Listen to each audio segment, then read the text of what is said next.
Yo, what's going on, guys? Mush back at it with another video. Want to cover something that I think, if you've been watching this channel for a little bit, you've been hearing me have absolute bug-out sessions over The Last of Us Part 1, but I do want to give you guys a heads up and some clarification as to something that's going on with the game as far as refunds are concerned. So this making the rounds over on social media, has been for the last couple of days. So obviously, The Last of Us Part 1 is an abomination of a PC port. Some people have had better experiences than others, to be fair. In my time playing the game, which I didn't play a ton of it, just because I still found it to be pretty mediocre, but at the end of the day, it probably was playable. Like, I probably could have gone through it, but bro, I have a 3080, and I feel like a game that is essentially an upgraded PlayStation 3 title, I should be getting much better performance than I was getting. And then if I eventually were to play more of the game and I would be running into crashes and things like that, it's just not an experience I want to have right now.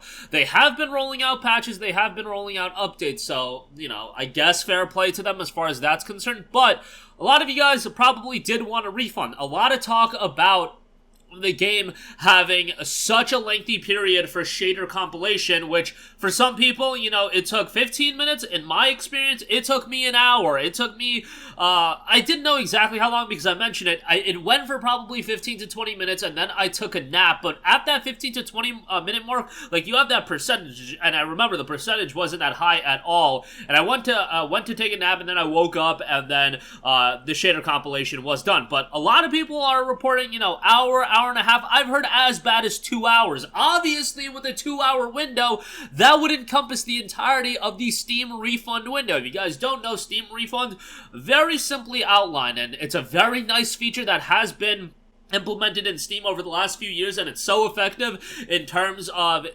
there's not that big of a risk if there is a bad port and you're buying a game directly from Steam. Unfortunately, if you are taking advantage of discounts that are available at a Games Planet, a Green Man Gaming for games on day one, you don't have that refund option. But if you do buy a game directly from Steam, you're always entitled to the same refund route, where if you bought a game within a 2-week time period and you have 2 hours or less of playtime in the game, you can get a refund. It's pretty much across the board. I've never had an issue getting a refund out of anything from Steam. I'm sure if you abuse the system and you're trying to refund hundreds upon hundreds of games, okay, maybe they're gonna have an issue, but nobody really tries to do that, and I've never really heard people having an issue with refunds. Now, if you go past the 2-hour window, that's where there is trouble in paradise, and obviously in the case of Last of Us Part 1, a lengthy portion of that time window was being taken up just by shader compilation, and a lot of people were like, okay, I can't refund the game. However, it looks like Steam is just throwing that out the window, and they are still accepting refunds for The Last of Us Part 1 regardless of playtime. So I don't know if this goes on to if you have like 10 hours in the game, but it looks like people that have 3 to 4 hours of the game are still able to get a refund. So if you do want a refund, that option looks like it will be there for The Last of Us Part 1. I would have much preferred the game to have just been delayed and try to get the game to as solid of a state as possible. I mean, it is, again, one of my favorite games of all time, and I hate that I'm a broken record with this and I constantly am talking about it, but when it comes to Last of Us, I feel like I need to throw as much shade as possible on this game being just an absolute train wreck of a PC version because it is so disappointing.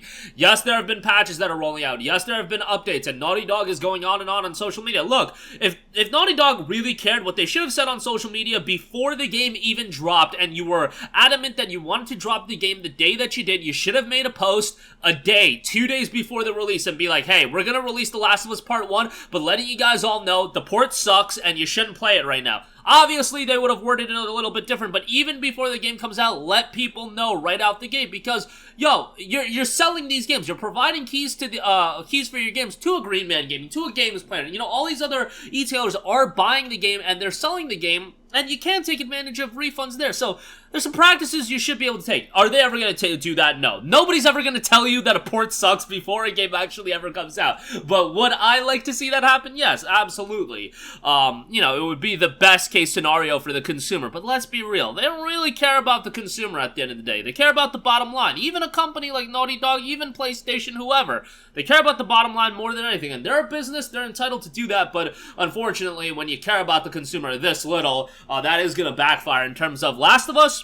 If this game came out as a PC port to the level of a Marvel Spider-Man, a port that was just absolutely top-notch, done by Nixxes, a studio that has done a great job with their PC versions, it would have sold a lot more copies. It would have had an overwhelmingly positive reception, and with that on Steam, that really does go a long way. To see that overwhelmingly positive reception marker on a Steam review section, that is very, very effective, and it would have gone a long way in selling a lot more copies of the game. The game probably did really well on PC regardless, but how much better could it have done had you, let's say, delayed this game until the summer? Let's say, get some people from Nixxes to help out, because they seem to be really, really good at getting these games at a high level on PC. I don't know, there's a lot of things you could have done. You could have delayed the game indefinitely if it was this poor, and you could make the argument, hey, they're riding off of the momentum on The Last of Us on HBO. Like, who cares? All that momentum is mitigated after you release an absolute abomination, as I've said. So it's just like, what are we doing here? Like, it just is absolutely baffling to me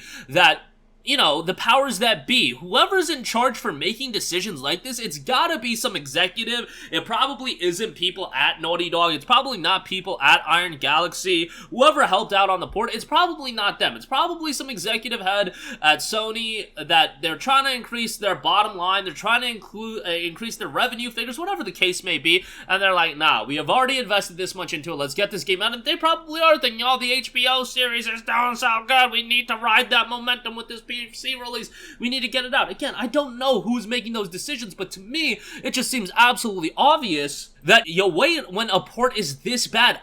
You would have to think the people that were making the port of this, they absolutely knew. Like, let us not twist this anymore. Like, I've been saying this over and over again. When a port is this bad, and I've seen some of you guys say it in the comments as well, we can understand minor issues here and there that causes a game to crash, you know, that's happening to 5 to 10% of people. There can be oversights, absolutely, but when a port is as bad as The Last of Us Part 1, when a port is as bad as, let's say, Forspoken, and there's a reason why review copies for either of those games were not given out on PC, it's obvious that the developer knew, and you would have to think that those developers would relay that message to the executives in charge. Again, I don't know how that pipeline of communication works, but you would have to think that that channel of communication, that information about a port being absolutely terrible, a game being at an absolutely abysmal state, would ultimately make its way up the chain to the people that have the power in terms of deciding if a game is ultimately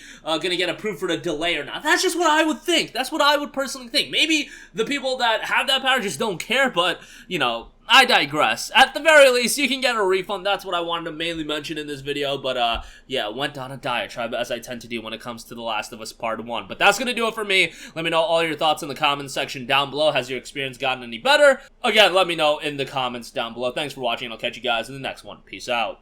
Hey, what's going on, guys? Mush here again. Hope you enjoyed the video. As you guys might know, YouTube's notification system is sometimes a little bit wonky, even if you're subscribed to the channel. Maybe you're not abundantly aware that I uploaded a video. To remedy that situation, make sure you hit the bell notification button. This way, whenever I upload a new video, and I try to upload as consistently as possible, you will be notified directly of the upload, and you can watch it as soon as it goes live. I would really appreciate if you guys hit that button so you can stay up to date with all of the content I'm posting. But as always, guys, thanks for watching, and I'll catch you guys in the next one. Peace out.